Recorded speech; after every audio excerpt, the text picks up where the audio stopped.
All right, this is Mitch for Indigenous Insights, Eagle Radio's weekly Anishinaabe radio program. We have a visitor in the studio, Mr. Austin Ayres from KBICNRD. How's it going, Austin? I'm doing well, Mitch. Thank you. Thanks for having me in. Oh, you're welcome to be here anytime you'd like. And you've been here before, but this is the first time that you've come into the studio through the organization of the tribe's new marketing communications coordinator, Sheila Royal, right? Yeah, that's correct. Actually, I just had a meeting with Sheila this morning. We talked about some of the wildlife programming that we want to get out to the public and some events that people can participate in, as well as some changes to the hunting and trapping laws that we're going to talk about today. Very cool. How exciting is that? PR person for the tribe like that, marketing communications coordinator. That's very exciting, isn't it? Yeah, actually, it's going to make my job a lot easier and a lot of other people's jobs a lot easier, I think. Yeah. And it'll allow for just a lot more cohesion and understanding of what the KBIC's goals are as a whole. So I straight shared my Google Calendar with her. I said, "You put anything in there you want. Let's get everybody in the studio, right. and it's going to be fun." And I'm going to start the habit right off the bat and admit that I don't know why you're here. So I'm just going to start from square one. Well, actually, there's people out there listening that don't know who you are. So tell us a little bit about yourself and what you do. Yeah, okay. My name is Austin Ayres. Like Mitch said, I work for the KBIC Natural Resource Department. I am the wildlife educator. I have been working there for a couple of years in my role. I was previously a wildlife technician, and I've worked in the hatchery. I've worked in the plants program. I've done invasive species, all that. And, I grew up in Ziba, so I'm from the area. So very cool. And like I said, this is the first interview set up through Sheila. You just met with her. She said, "Can you stop down?" I said, "Sure." So I didn't, have time to prep for the interview. So I'm going to say, what's up? What's going on? Okay. Well, so in the spring and last year, we were working on Title X, just giving some guidance to the council about what the NRD thought should be changed. And they actually took our recommendations and made the changes to the law. And then it was approved by BIA, so it is in place. And some of the stuff that we wanted to share with you guys, just so you understand just the changes, so you don't get yourself in trouble or get yourself a ticket or something like that. So now the deer season is going to change. It's going to be September 15th to January 15th. So previously it was September 1st to January 1st. And we kind of just made that change with the changing of the climate, changing of the seasons. We're seeing different temperatures around different parts of the years now. And so just adjusting for that. And then anecdotal evidence, you don't really hear a lot of people shoot deer early September. It's a little bit too warm still. So just in respect for our relative in that way too. So that's cool. That's big news, because how long has that season been set during those times? I imagine it's got to be since the creation of Title X. So it's over 20 years ago now that's been in place. We used to have our own traditional ecological laws that we would live off of, when the fireflies came out and when the deer went to the cedar swamps and those kind of things. But yeah, now we put the dates out, and so we're changing from September 1st to September 15th for the start of the season. And for the end of the season, it's going from January 1st to January 15th now. So you'll be able to hunt a little later into the winter, but you'll also have to wait a couple weeks now to start. That's the results. I like it. That's inspiring to know that, we have the data to be able to say, hey, this is what we got to do. Mm-hmm. And another change that was made, so previously the age requirements were a little bit wonky. There was just a bunch of different ages listed with, this is what they can do, this is what's possible.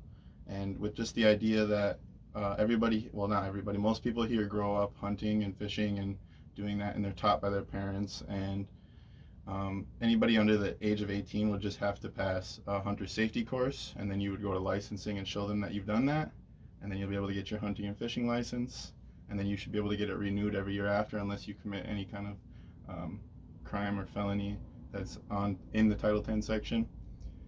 And then any person under the age of 11 must be accompanied by a licensed adult while hunting big game. So that's things like deer, bear.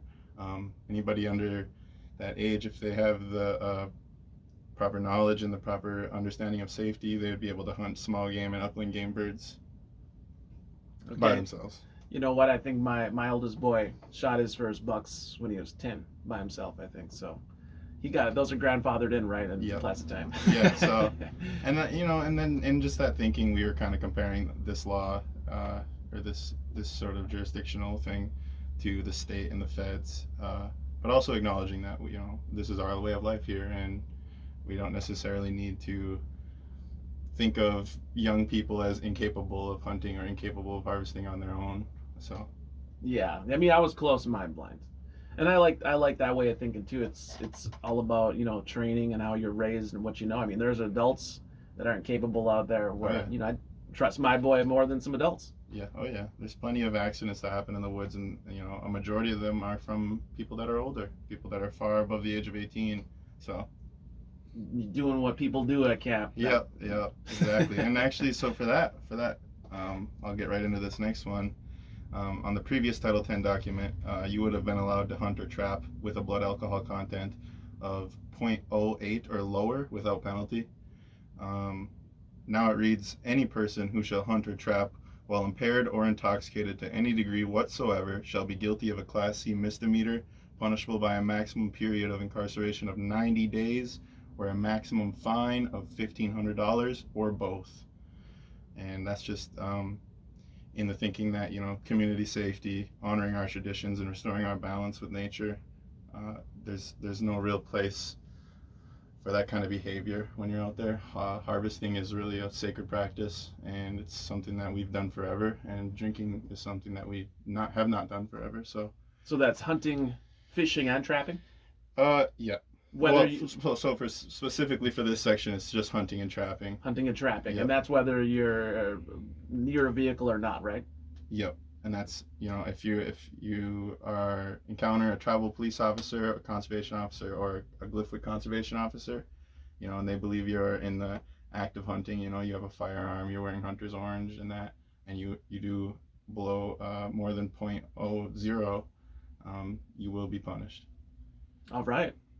So more results from just how does a decision like that come to be? Lots of meetings and stuff like that, or what? Yeah. So we met for once every month at least for the past year, and well, probably a year and 6 months ago now. But yeah, we met a bunch, all the experts at the NRD, all of the advisors to the council. We came together, made these recommendations, and then it went to council, and they had their discussions, and it was open to the public. So everybody really had an opportunity to kind of pitch in and give their opinion about these sort of things. So Would you say that? Because I mean, there's some cultural aspects to that. yeah, Would you say that was the main theme of everybody a lot of people coming into it? Was that the main theme? Like, all right, this is our people, and this is what we're all yeah. about.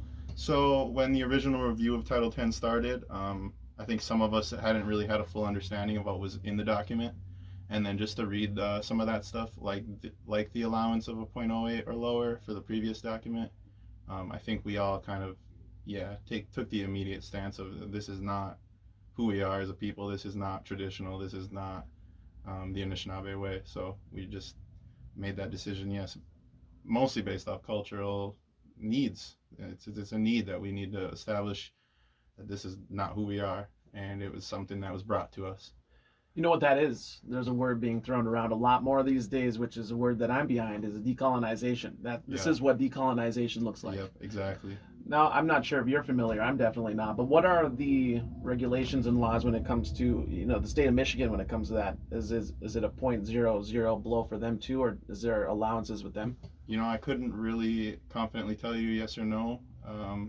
I believe they probably have a zero tolerance policy as well. But then again, you're allowed to drive in the state of Michigan with a 0.08 or lower as well. So there's a lot of things there, but I couldn't confidently tell you yes or no. Okay, so that's one where we have just collectively got the opinions and knowledge of our people and made a decision. Yep. I like it. Yep. So what else is going on? Anything else? Yes. So there's a couple other changes. So spring turkey season, you used to be able to shoot either male or female. Now we only want people shooting males, and that's been implemented as well. So you're only allowed to shoot the males in the spring, and that is due to the fact that the female turkeys are raising the chicks. I don't know if anybody's noticed out there, but when you see the turkeys, there's never really males with the big groups. It's just the hens.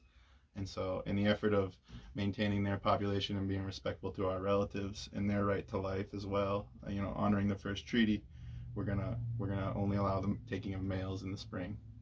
For those of you unaware, wild turkey can be delicious. My mom cooks them up. It was so good. It was so good. Oh yeah, I really enjoy turkey myself, and I do harvest every once in a while. Not every year, but when I get the craving for it, yes. And then we just wanted to make people aware.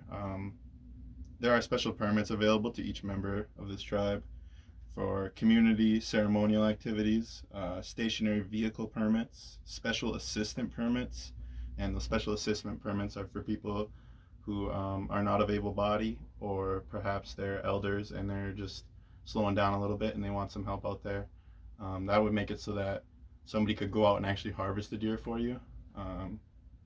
You might have to accompany them with some of the permits, but there are special circumstances, and that's all through licensing. You would go up there and just apply to them, and they would get it approved by the president, by Kim.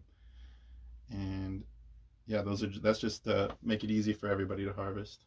Yeah, that's so cool. I mean, everything that you're about here. I mean, of course, you're never going to please everybody, but even the people that might complain about, we have to wait a little longer to hunt. They can't deny how thorough this sounds. I mean, the data's there. You guys are making decisions using science and culture. I mean, man, this all sounds so cool. And even to speak from the perspective of my understanding of traditional ecological knowledge, a lot of this stuff is just us putting it on paper so that we can have an idea of what our right and wrongs are for our community and ourselves.